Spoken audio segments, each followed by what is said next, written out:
కర్కాటక రాశి వారికి ఈ వారంలో ఫలితాలు ఎలా ఉన్నాయండి? రెండు గ్రహాలే సహకరిస్తున్నాయి. అయితే రెండు తెలివైన గ్రహాలు. ఒకటేమో మనోబలాన్ని ఇచ్చే చంద్రుడు, ఇంకొకటేమోనో బుద్ధి బలాన్ని ఇచ్చేటటువంటి సమయస్ఫూర్తినిచ్చే బుధుడు. నూతనోత్సాహంతో పనులు ప్రారంభించండి, విజయానికి చేరువలోనే ఉన్నారు.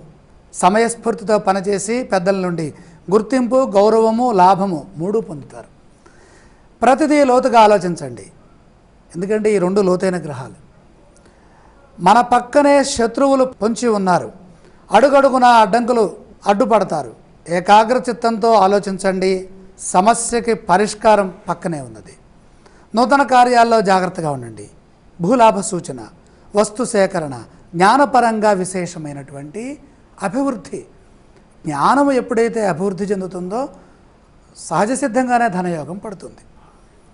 అలాగే ఆశించిన ఫలితాలు వారాంతానికి అందుతాయి. నిదానంగా సత్ఫలితాలు సాధిస్తారు. ప్రమాదాలు లేని కాలంగా భాసిల్లుతోంది.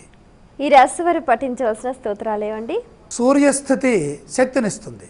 ఆలయ సందర్శన క్రమంలో ఏ దేవీ దేవతలను దర్శించాలంటారు?